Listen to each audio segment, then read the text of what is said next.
Start.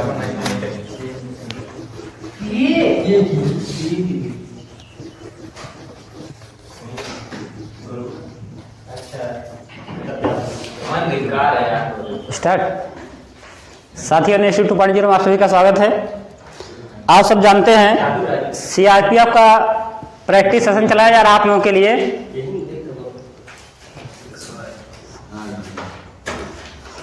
साथियों ध्यान देंगे, बारिश की बूंदें भले ही छोटी, बारिश की बूंदें भले ही छोटी हों, लेकिन उनका लगातार बरसना बड़ी नदियों का बहाव बन जाता है। साथियों, ठीक उसी प्रकार हमारे छोटे छोटे प्रयास हमारी जिंदगी में बहुत बड़े परिवर्तन लाते हैं। साथियों, इसी प्रकार हम आगे चलते हैं। नेक्स्ट 2.0 में आपका सीआरपीएफ बैच मैथ का सेशन चल रहा है। चलिए पहला क्वेश्चन देखते हैं।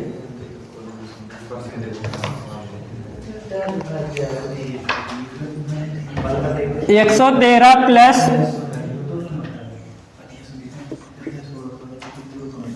11.3 प्लस 1.13 प्लस 0.113 प्लस 0.0113 का मान। साथियों, इस टाइप से एक क्वेश्चन आपके पेपर में आएगा। सीआरपीएफ सेशन 2 आज चल रहा है, इसका वैल्यू ज्ञात कीजिए आप लोग।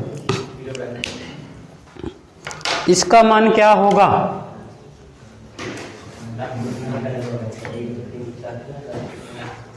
सॉल्व कीजिए।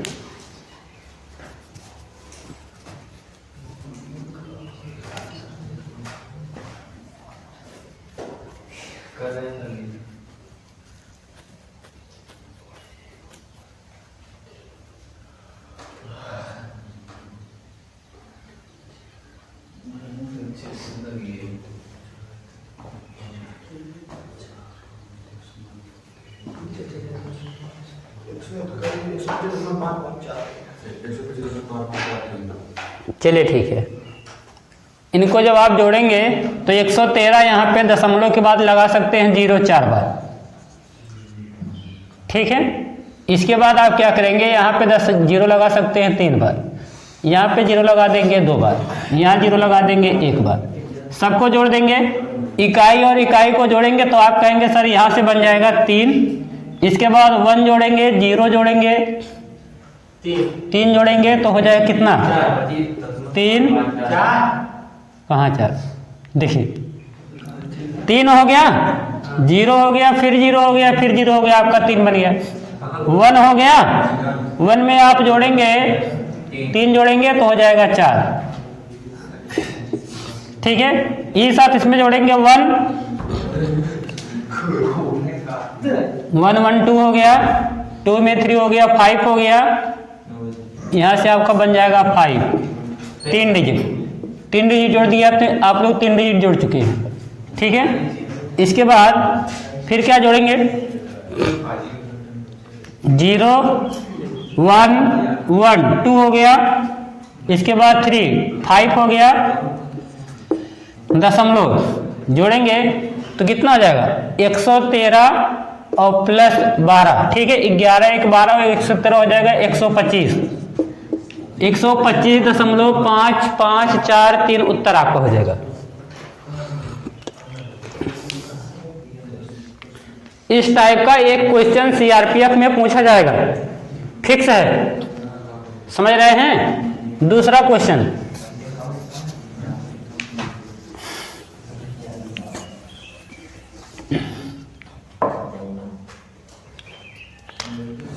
x square minus 11x plus 24 बराबर 0 के मूल ज्ञात कीजिए।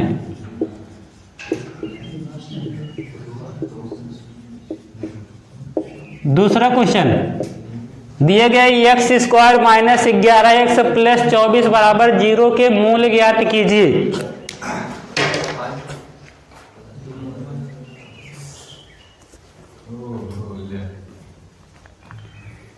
दूसरा क्वेश्चन सॉल्व कीजिए।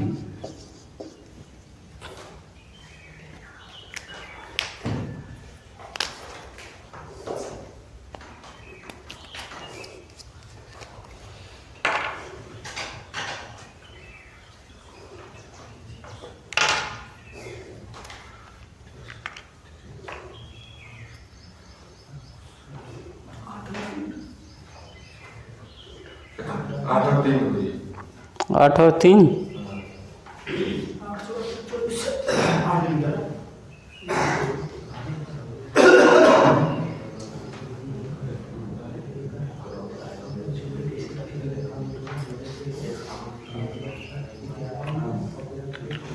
चलिए वेरी गुड, ध्यान देते हैं कैसे इस प्रकार के क्वेश्चन को सॉल्व करते हैं।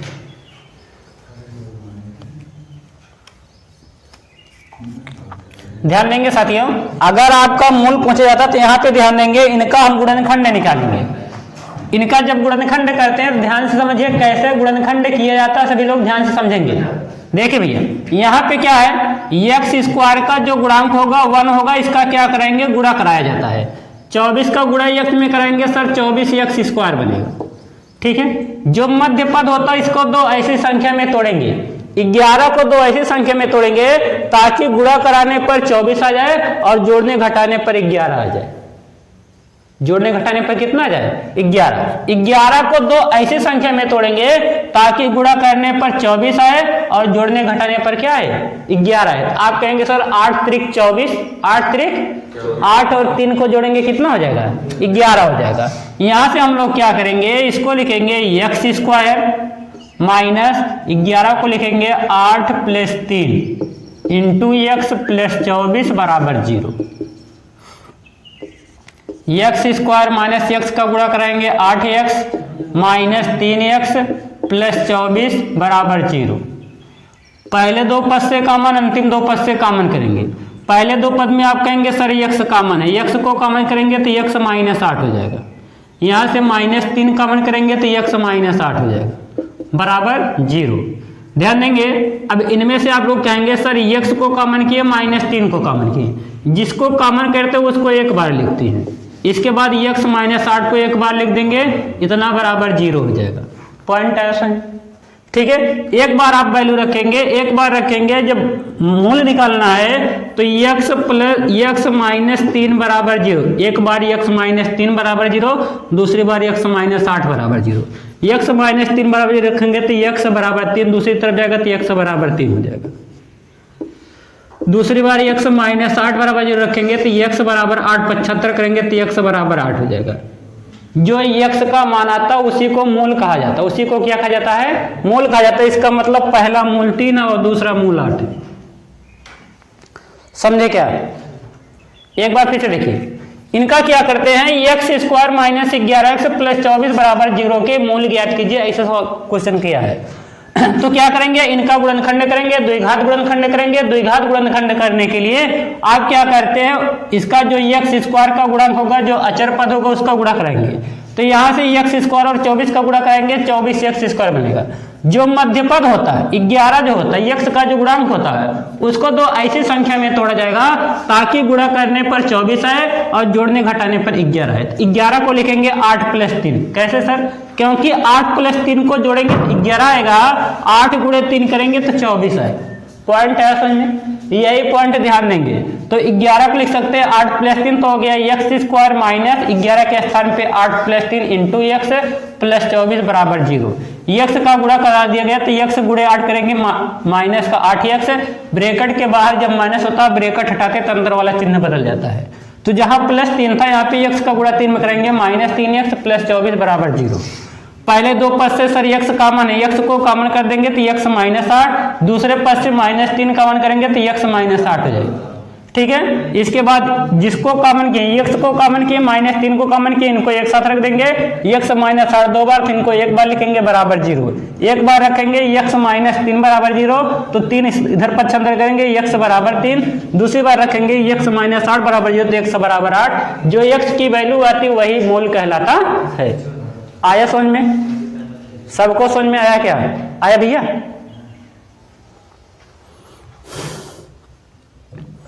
दूसरा क्वेश्चन ध्यान देंगे।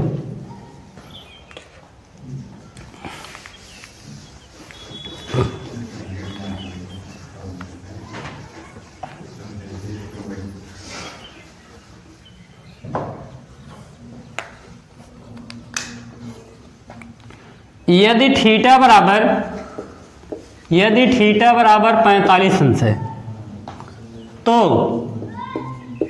तो sine theta plus cos theta बटे sin theta minus cos theta का मान।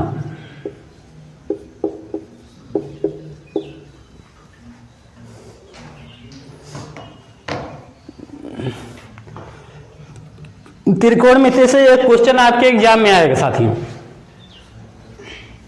सीआरपीएफ में त्रिकोणमिति से एक क्वेश्चन आएगा।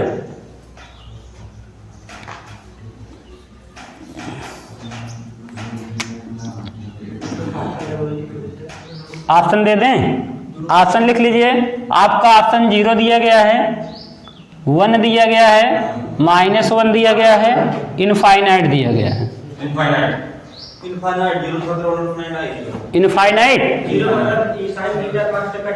चलिए ठीक है, ध्यान देंगे यहां से हो जाएगा साइन थीटा के स्थान पे साइन 45 प्लस cos 45 बटे साइन 45 माइनस cos 45। ध्यान देंगे, जो साइन 45 का मान होता है वही cos 45 का भी मान होता है। साइन 45 का मान होता है 1/√2, ठीक है। साइन 45 का मान 1/√2 प्लस cos 45 का मान 1/√2 बटे साइन 45 का मान 1/√2 माइनस 1/√2, ठीक है। इसमें से इसको घटा देंगे तो आप कहेंगे सर इसमें से इसको घटाएंगे तो 0 आ जाएगा। कितना आ जाएगा? 0 कहने का मतलब आपका बन जाएगा 1/√2, या इसको हम लिख सकते हैं हर समान है तो 1 से जोड़ देंगे 1 1 2 तो हो जाएगा 2/√2 बटे इतने की वैल्यू बन जाएगी 0। क्या बन जाएगी? 0। 0 से किसी भी संख्या में भाग देते हैं, 0 से जब किसी भी संख्या में भाग देते हैं तो उसका मान क्या होता है? अनंत होता है। तो आपका उत्तर जो जाएगा इनफाइनाइट, ये उत्तर सही हो जाएगा। समझे? अगर आप लोगों का कोई दिक्कत होगा तो आप कहेंगे तो सर हम त्रिकोणमिति की क्लास कल चालू कर देंगे। कमेंट में बताइएगा किन बच्चों को त्रिकोणमिति पढ़ना है। पूरा बेसिक से एक वीडियो में पूरा त्रिकोणमिति कंप्लीट करवा देंगे कल। सीआरपीएफ बैच से बहुत से बच्चे जुड़े हैं हमारे भी चैनल से, तो जो भी बच्चे सीआरपीएफ बैच से जुड़े हुए हैं अगर उनको चाहिए त्रिकोणमिति पर अगर क्लास चाहिए मास्टर क्लास, तो कल हम उसको प्रोवाइड करवा देंगे आप लोगों के बीच में।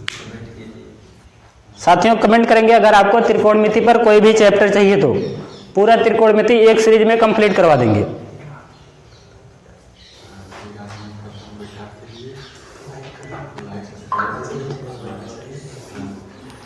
चलिए अगला क्वेश्चन लिखेंगे।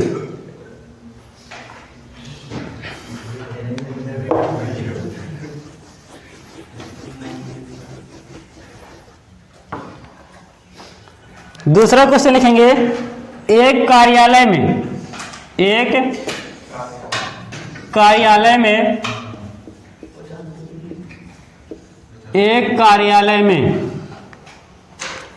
20 कर्मचारियों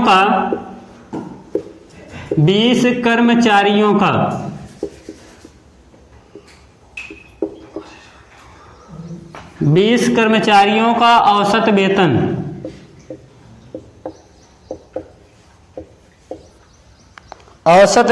1300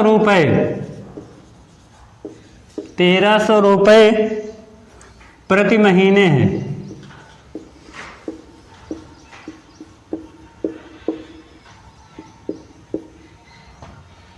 यदि मैनेजर का वेतन जोड़ दिया जाए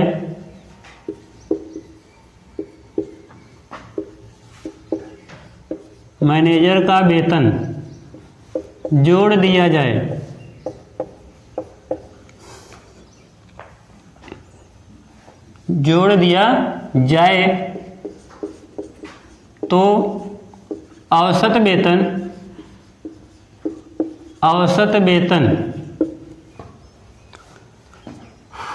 2000 रुपये प्रति महीने हो जाता है।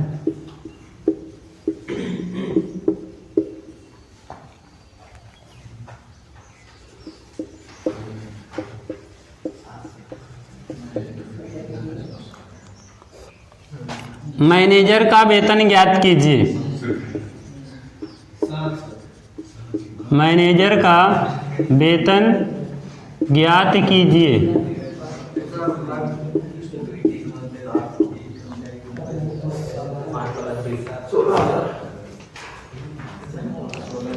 ऑप्शन आपके पास है 12,000,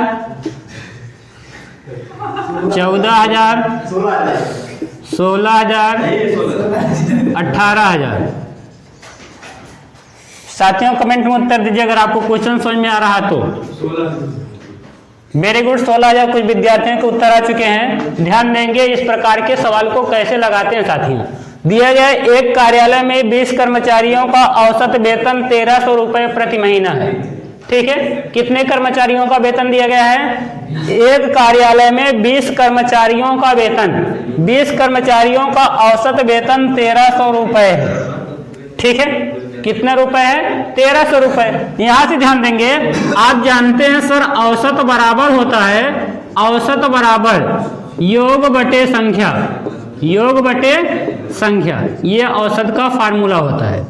अगर कोई कहे कि हम बिना फार्मूला के बता देंगे तो ऐसे सवालों को बिना फार्मूला बेस पे लगाया ही नहीं जा सकता है। ध्यान से समझेंगे। आप जानते हैं कि सर यहां से हम क्या करेंगे, जब भी इस टाइप के क्वेश्चंस आपके सामने आते हैं आप क्या करेंगे, योग निकालेंगे। क्या निकालेंगे? योग निकालेंगे। तो आपका यहां से बन जाएगा योग बराबर, योग बराबर हो जाएगा, औसत किधर भेजेंगे तो हो जाएगा औसत गुणे संख्या, औसत गुणे संख्या, इसी को कहा जाता है योग। जब तक योग नहीं निकालेंगे तब तक मान पता नहीं चलेगा।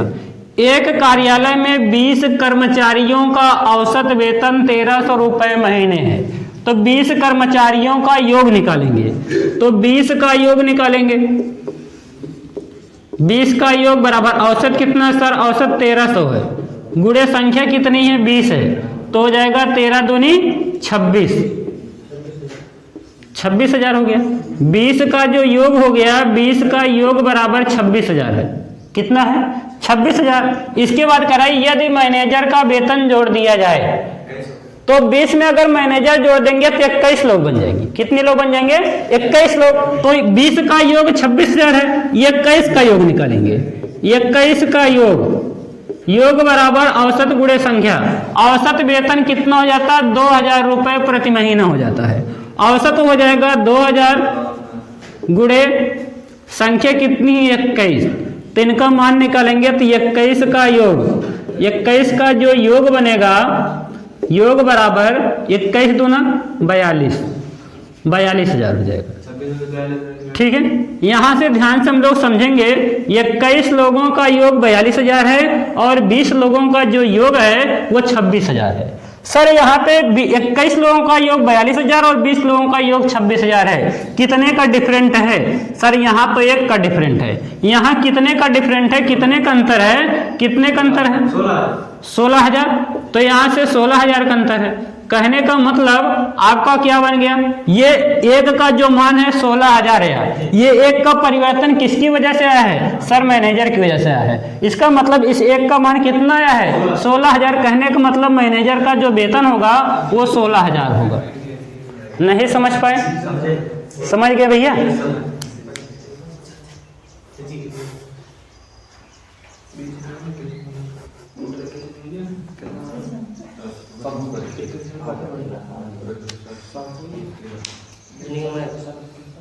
चलिए ठीक है।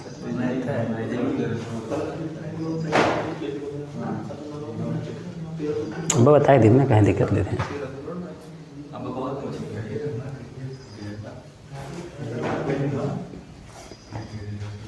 क्या समझ में आ गया क्वेश्चन? चलिए अगला क्वेश्चन ध्यान देंगे।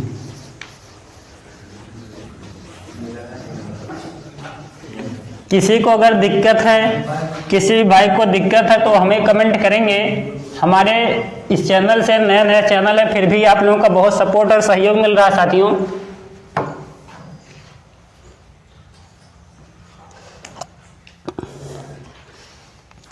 अगला क्वेश्चन दिया गया है, एक व्यक्ति एक कार, एक व्यक्ति एक कार बेचने के बाद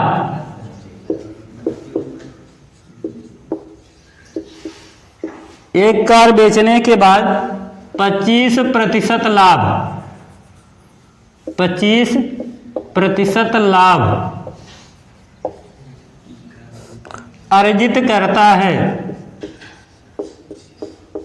अर्जित करता है यदि वह इसे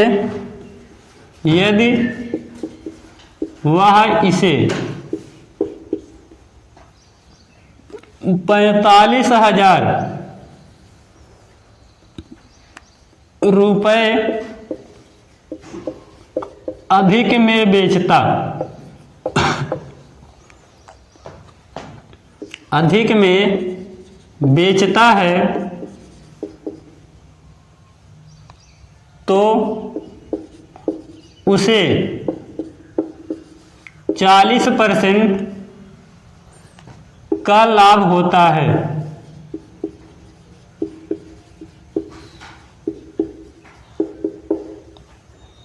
कार का क्रय मूल्य ज्ञात कीजिए। कार का क्रय मूल्य ज्ञात कीजिए।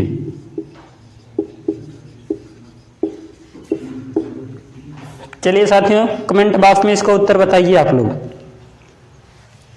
3 लाख 30,000। अरे वो 30,000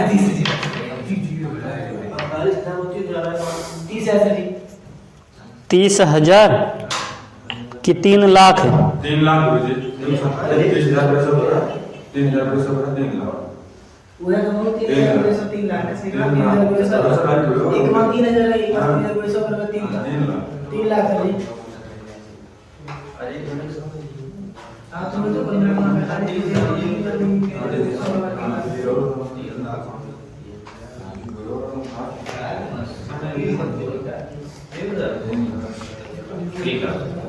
तीन लाख, वेरी गुड। ध्यान देंगे, ऐसे सवालों को साथियों चुटकियों में हल करते हैं। ध्यान से समझिए, ध्यान देंगे। सीआरपीएफ का आपका मैथ का सेशन चल रहा है। एक व्यक्ति एक कार बेचने के बाद 25% का लाभ अर्जित करता है। कितने प्रतिशत का लाभ अर्जित करता है? 25% का लाभ अर्जित करता है। यदि वह उसे 45,000 रुपये अधिक में बेचा होता तो 25% के बजाय उसे 40% का लाभ होता। साथियों ध्यान देंगे, दिया गया है एक व्यक्ति जो है अपने कार को 25% लाभ पर बेचता है, लेकिन कंडीशन दिया गया है अगर उस कार पर 45,000 रुपया ज्यादा बोली लगाया होता, अगर 45,000 रुपये ज्यादा लिया होता तब उसको 25% लाभ के बजाय 40% का लाभ होता। कितने का लाभ होता? 40% का। अच्छा, 45,000 का लाभ कब होता? जब वो क्या करता, ध्यान देंगे, 45,000 रुपये जब अधिक लेता तब उसको 40% का लाभ होता। तो ध्यान देंगे, पहले 25% का लाभ ले रहा था, लेकिन कंडीशन दिया है अब वो 40% का लाभ लेगा, और जब 40% का लाभ लेगा तब उसको 45,000 रुपये अधिक मिलते हैं। कितने रुपए अधिक मिलते हैं? बात को समझिए, पहले 25% दाम पर बेच रहा था, लेकिन करा अगर वो 45,000 रुपये मुनाफा ज्यादा लेता है तो 25% के बजाय उसको 40% का लाभ मिलता है। तो बताइए कितना परसेंट लाभ ज्यादा मिलेगा? कितना परसेंट लाभ ज्यादा मिलेगा? आप कहेंगे सर अगर 25 के बजाय 40% में बेचेगा तो 15% लाभ ज्यादा मिलेगा। कितना परसेंट लाभ ज्यादा मिलेगा? 15% लाभ ज्यादा मिलेगा। आप चाहे ऐसा बोल सकते सर 15% का लाभ मिलेगा या 45,000 रुपए का लाभ मिलेगा। यहां से कहेंगे सर 15% का जो मान बन जाएगा वो 45,000 बन जाएगा। 1% का मान निकालेंगे तो 1% का मान 15 करना, 15 15 3 45, 1% का मान 3,000 हो जाएगा। कितना हो जाएगा? 3,000। कार का क्रय मूल्य पूछा गया। क्रय मूल्य हमेशा साथियों 100% होता है। कितना परसेंट होता है? 100%। सीपी हमेशा 100% होता है। अगर 1% का मान 3,000 है तो 100% का मान हो जाएगा 3,000 गुणे 100। कहने का मतलब सीपी बराबर कास्ट प्राइस हो जाएगा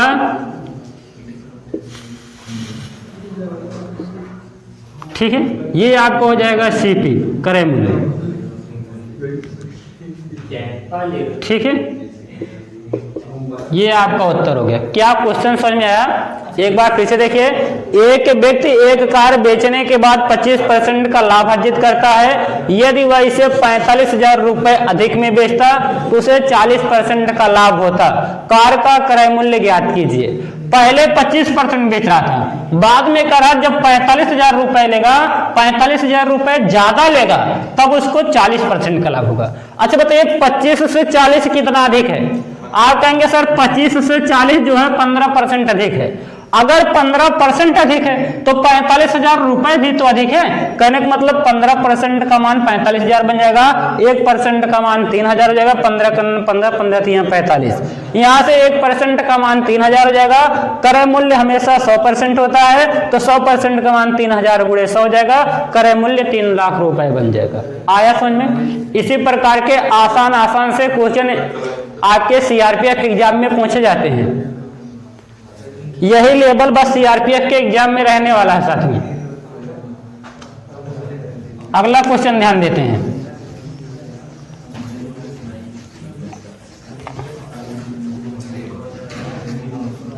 मैथ को देखते ही चुटकियों में आप लोग हल करेंगे। 10%, 20%, 25% का क्रमिक छूट क्या होगा? क्रमिक छूट क्या होगा? लगाइए साथियों। अगला क्वेश्चन है 10%, 20%, 25% का क्रमिक छूट क्या होगा? इसको समतुल्य छूट भी कहा जाता है। समतुल्य छूट, इनका समतुल्य छूट आपको बताना है।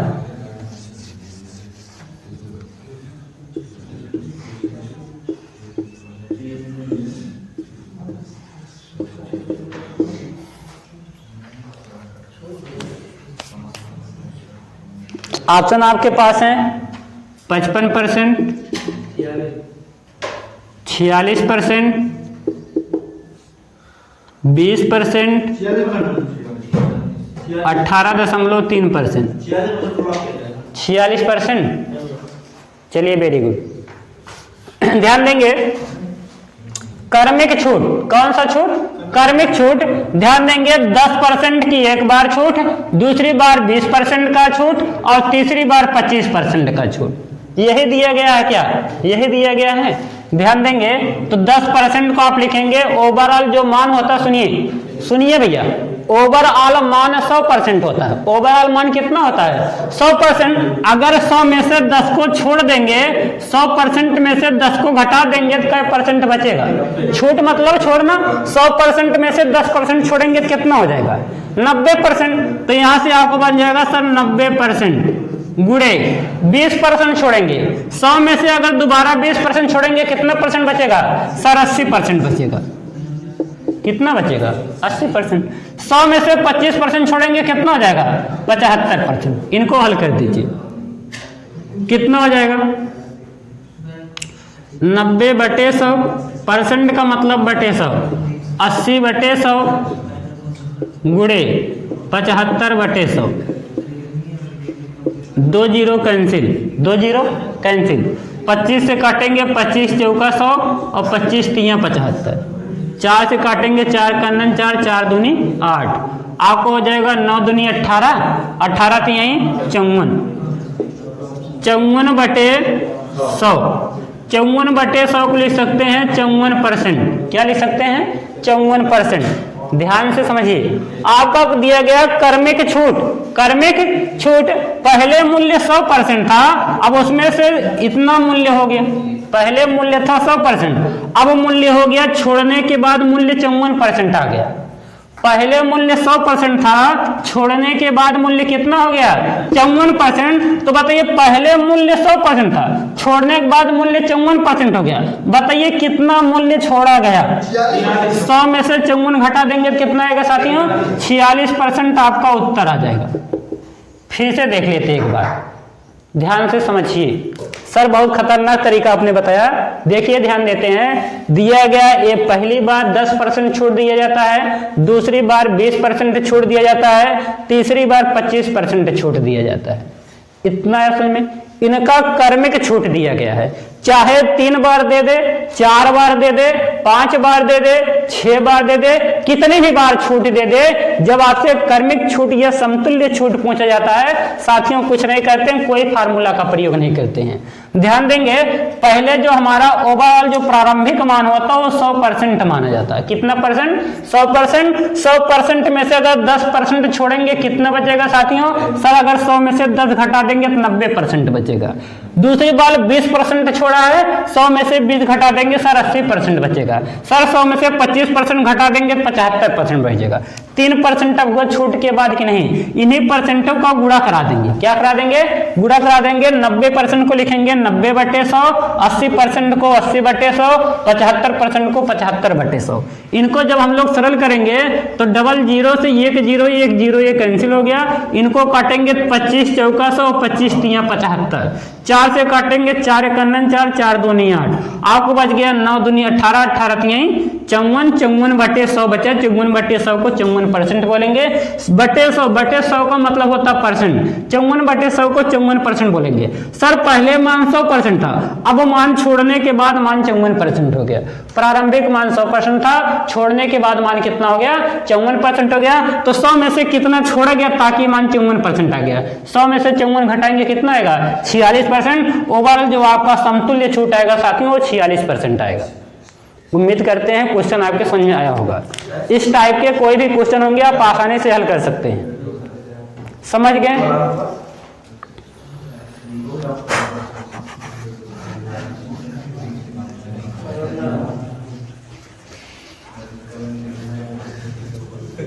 दूसरा क्वेश्चन,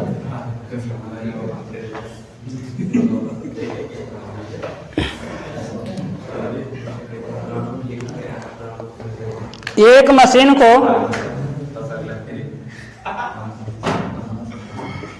एक मशीन को 4800 रुपए में बेचने पर 4800 रुपए में बेचने पर 20% की हानि होती है।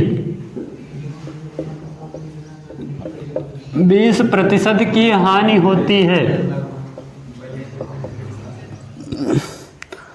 20% का लाभ प्राप्त करने के लिए 20% का लाभ प्राप्त करने के लिए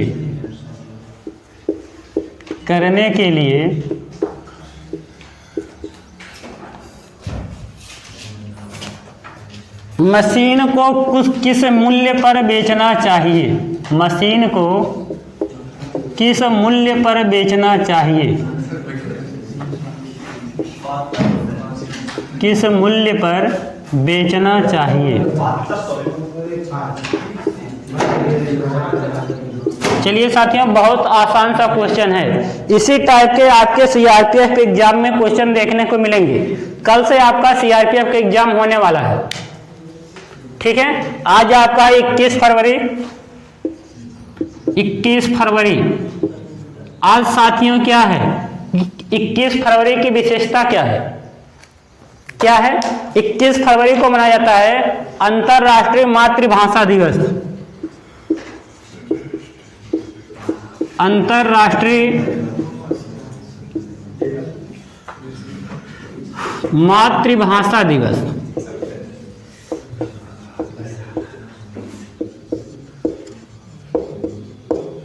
तो आप सभी को अंतर्राष्ट्रीय मातृभाषा दिवस की हार्दिक शुभकामनाएं साथियों।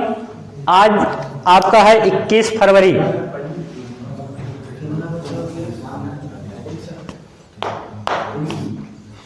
कल से आपके एग्जाम होने वाले हैं, सीआरपीएफ एग्जाम। अगर किसी भाई को समस्या है किसी चैप्टर को लेकर के, किसी टॉपिक पे लेकर के, कमेंट बॉक्स में कमेंट कर देंगे, हम वो टॉपिक कल कवर करवा देते हैं। जिनके भी एग्जाम कल नहीं है, परसों होने वाले हैं या 1-2 दिन बाद होने वाले हैं साथियों, अगर आपके एग्जाम कल हैं तो आप हमको अगर कमेंट कर देते हैं 11-12 बजे तक, तो हम क्या करेंगे, आपका जो सेशन होगा, जो भी डाउट होगा, उसको हम आपको अपनी वीडियो में शाम 4 बजे तक प्रोवाइड करवा देंगे साथियों। चलिए ध्यान देते हैं। ऑप्शन आपके पास है 7500 रुपए, दूसरा ऑप्शन है 7200 रुपए, तीसरा ऑप्शन है 6600 रुपए, चौथा ऑप्शन है 6000 रुपए।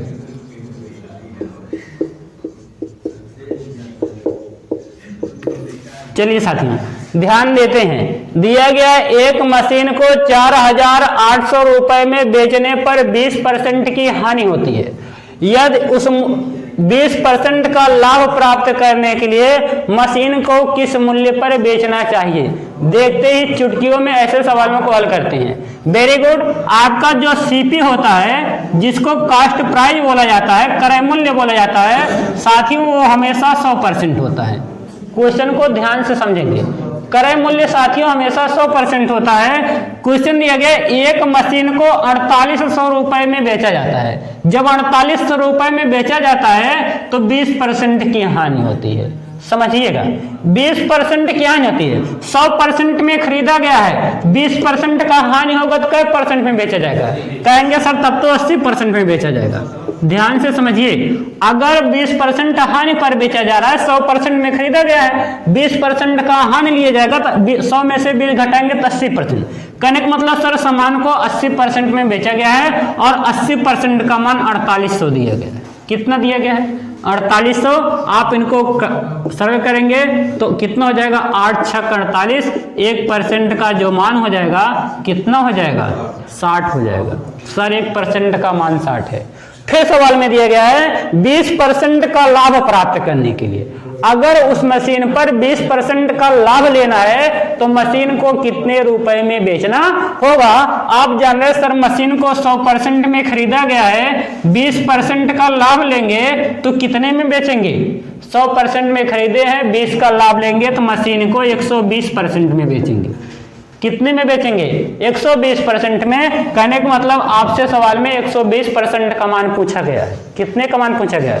120% का मान। अगर 1% का मान 60 है तो 120% का मान हो जाएगा 120 गुणे 60, 12 छक 72, 72 के बाद डबल 0। साथियों आपका जो मशीन होगा, मशीन को 7200 रुपए में बेचना होगा।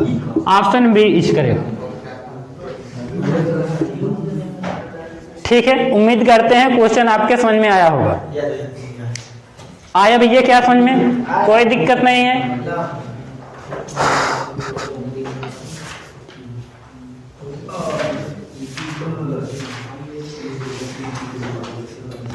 चलिए दूसरा क्वेश्चन ध्यान देंगे।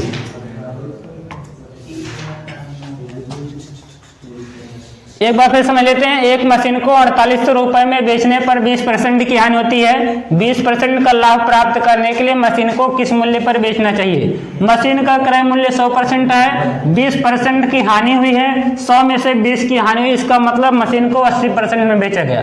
80% का मान 4800 रुपए दिया गया है तो 1% का मान हो जाएगा 60। फिर सवाल में दिया गया 20% का लाभ प्राप्त करना है। 100 में खरीदा गया था, 20 का लाभ लेगा तो 120 में बेचा जाएगा। तो 120% का मान पूछा गया है, 1% का मान 60 है तो 120% का मान 120 गुणे 60 हो जाएगा। 120 गुणे 60 करेंगे तो 7200 आपका उत्तर हो जाएगा। ठीक है, आया समझ में? अगला क्वेश्चन।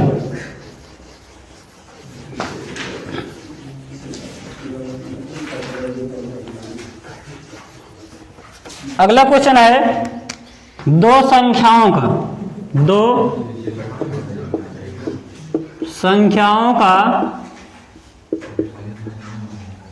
संख्याओं का लासापा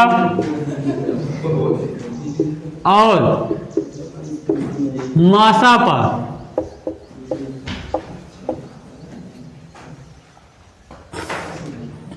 क्रमशः 70 और 7 है। यदि एक संख्या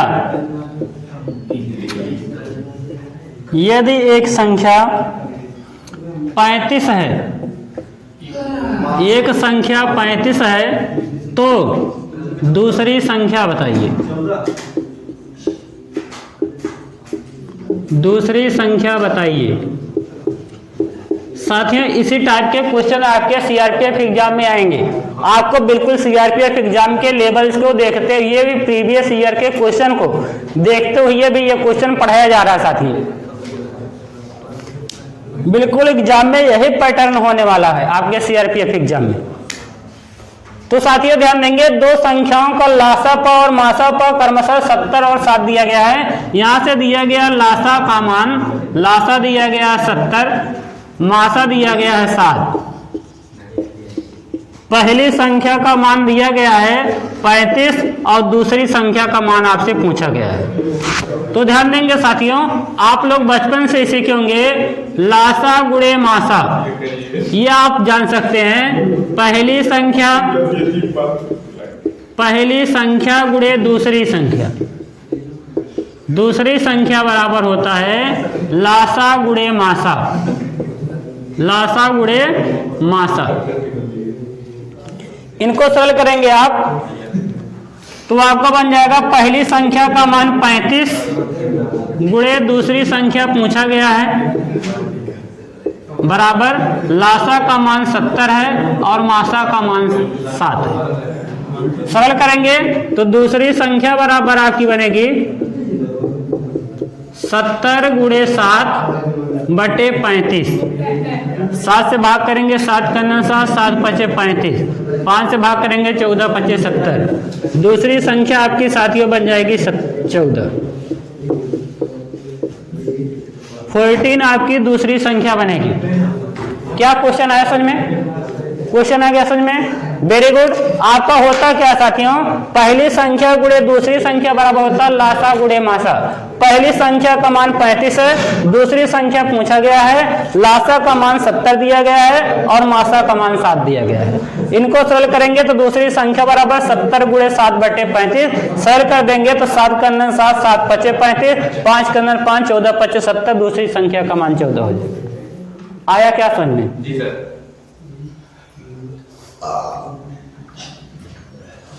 चलिए साथियों एक और क्वेश्चन आपके सामने है। जी काम लगा क्या आत्मा लगता है।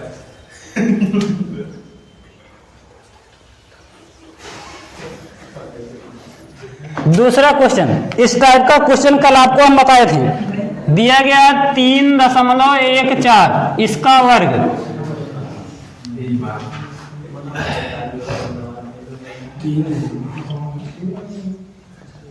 माइनस 0.14 का वर्ग बटे 3.14 प्लस 0.14 का मान। साथियों हम आपको इस टाइप के क्वेश्चन बताए थे। अगर नीचे का मान प्लस है तो संख्याओं को क्या कर देंगे, घटा देंगे। हमेशा विपरीत कार्य करते हैं। अगर हर में माइनस है तो संख्याओं को जोड़ेंगे और अगर हर में प्लस है संख्याओं को क्या करेंगे, घटाएंगे।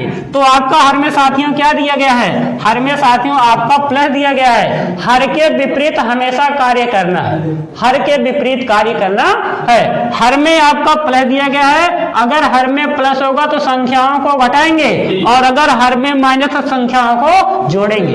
हर के विपरीत हमेशा कार्य करना है बस। इस टाइप के क्वेश्चन कभी भी आएंगे, आप उसको हमेशा हर के विपरीत कार्य करेंगे। अगर हर में प्लस है तो संख्याओं को घटाएंगे और अगर हर में माइनस है तब संख्याओं को जोड़ेंगे। क्या क्वेश्चन समझ में आया? तो इसका जब आप उत्तर लगाएंगे तो हर में प्लस है इसलिए संख्याओं को घटाएंगे। तो 3.14 माइनस 0.14 इनको घटा देंगे 3.00। कहने का मतलब 3 आपका उत्तर हो जाएगा साथी। बस क्या क्वेश्चन आया समझ में? आया क्या क्वेश्चन समझ में? बस यही इतना ही आपको करना है। अगर हर इस टाइप के क्वेश्चन कहीं भी मिलते हैं, अगर हर में प्लस है तो हर का विपरीत कार्य करेंगे, प्लस होगा तो घटाएंगे और अगर हर में माइनस होगा तो जोड़ेंगे। बस साथियों इसी टाइप के क्वेश्चन आपके लगातार सीआरपीएफ एग्जाम में पूछे जाते हैं। यहां से भी एक क्वेश्चन 100% पूछा जाएगा एग्जाम में।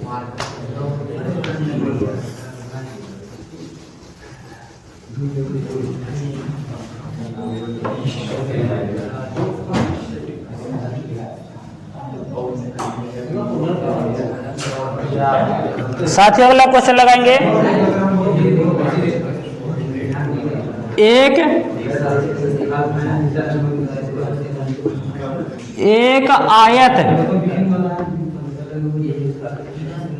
आयत का परिमाप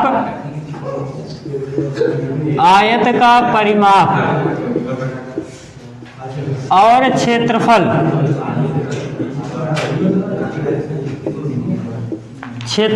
क्रमशः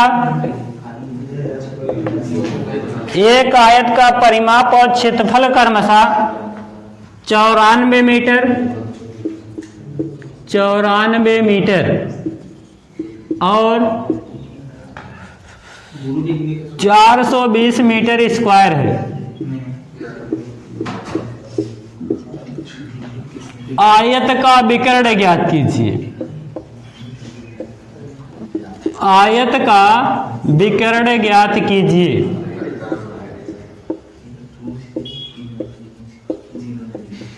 चलिए साथियों कमेंट बॉक्स में अपने अपने उत्तर बताइए आप लोग।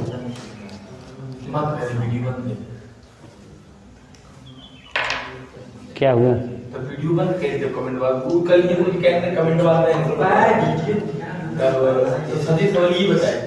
चलिए ध्यान देते हैं।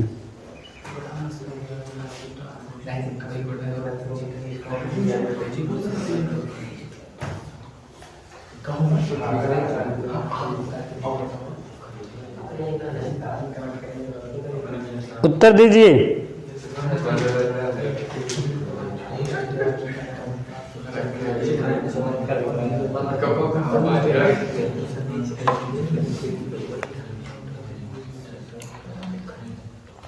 हमारे जो भी फ्रेंड ऑनलाइन नहीं वीडियो देख पा रहे हैं वो लोग कमेंट बॉक्स में अपना उत्तर बताएंगे, देखेंगे इसमें से कितने क्वेश्चन आपने सही किए हैं।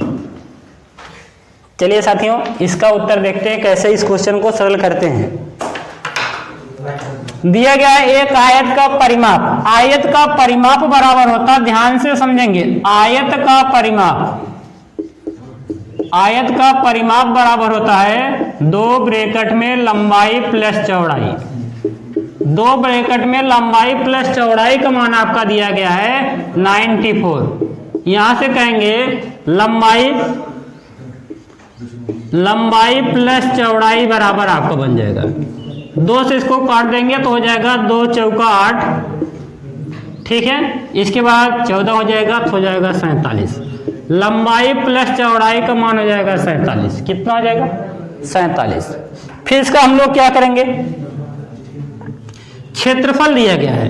क्षेत्रफल बराबर होता है लंबाई गुणे चौड़ाई। लंबाई गुणे चौड़ाई बराबर आपको होता है क्षेत्रफल, और लंबाई गुणे चौड़ाई का मान है 420। कितना है? 420 है। यहां से हम लोग कहेंगे क्या बन जाएगा, यहां से साथियों किसी एक का मान आपको निकालना पड़ेगा। हो जाएगा L प्लस बी बराबर अगर 47 है, ठीक है, तो आप कहेंगे सर लंबाई बराबर बनेगा 47 माइनस बी, ठीक है। तो लंबाई के स्थान पे इस पे सेट करेंगे, तो लंबाई के स्थान पे 47 माइनस बी गुणे बी बराबर आपको जाएगा 420। यहाँ से इनको हल करेंगे तो हो जाएगा 47 बी माइनस बी स्क्वायर बराबर 420। इनको इधर भेजेंगे तो हो जाएगा बी स्क्वायर माइनस 47 बी, इसके बाद हो जाएगा प्लस का 420 बराबर 0। इनका गुणनखंड करेंगे, गुणनखंड करेंगे कितना होगा, जोड़ने घटाने पर 47 है, गुणा करने पर 42 है। हाँ, जोड़ने घटाने पर 47 है और गुणा करने पर साथियों 420 है। 35 और 14, तो यहाँ इसका गुणनखंड करेंगे बी स्क्वायर माइनस 47 को लिखेंगे 35 प्लस 14 इंटू बी 39। अरे भाई देखो 14 25 70 के 0 हासिल 7 हुआ। इसके बाद हो जाएगा 14 25 14 42 कितना 14 अच्छा 34 कितना 35 प्लस 12। अच्छा इनको तोड़ा जाएगा 35 प्लस 12 में, ठीक है। तो यहाँ से हो जाएगा B square minus 35b minus का 12b और प्लस का 420 बराबर 0 हो जाएगा। बी स्क्वायर माइनस, ठीक है, बी कॉमन कर दीजिए, बी कॉमन करेंगे तो हो जाएगा b माइनस 35, इसके बाद माइनस 12 कॉमन करेंगे तो b माइनस 35 बराबर 0, ठीक है। यहाँ से आप कहेंगे कितना, ठीक है, b माइनस 12 एक ब्रैकेट में, दूसरे ब्रैकेट में b माइनस 35, तो हो जाएगा b बराबर 12 और b बराबर हो जाएगा 35, ठीक है। आपका 35 लंबाई बन जाएगा और 12 चौड़ाई बन जाएगा, यल बराबर 35 बन जाएगा और b बराबर 12 बन जाएगा। सर ऐसा काहे हो गया, ठीक है, क्योंकि दोनों मान भी क्या रहे हैं। अब लंबाई आपकी जो होगी भाई ध्यान देंगे, चौड़ाई हमेशा लंबाई से कम होती है। जो बड़ी वाली है वो लंबाई हो जाएगी, जो छोटी वाली वो चौड़ाई हो जाएगी। लंबाई का मान 35, चौड़ाई का मान 12 हो जाएगा। विकर्ण बराबर होता क्या है, आयत का जो विकर्ण होता है, विकर्ण बराबर आपको हो जाएगा विकर्ण स्क्वायर। विकर्ण स्क्वायर बराबर होता है, विकर्ण स्क्वायर बराबर l square plus b square. विकर्ण बराबर आपका हो जाएगा under root l square plus b square. विकर्ण बराबर आपका बन जाएगा अंडर रूट 35 का स्क्वायर प्लस 12 का स्क्वायर। विकर्ण बराबर आपका बनेगा अंडर रूट 1225 प्लस 144। विकर्ण स्क्वायर बनेगा, विकर्ण बराबर अंडर रूट कितना हो जाएगा 1369 साथियों 37 का वर्ग है। तो आप क्या करेंगे 1369 का वर्गमूल 37 कहने का मतलब विकर्ण बराबर 37 हो जाएगा। ये आपका उत्तर बन जाएगा। नहीं आया समझ में, क्वेश्चन आया क्या समझ में भैया, ठीक है। थोड़ा सा लंबा टाइप हो गया, लेकिन इसको और सरल करने का कोई तरीका नहीं है।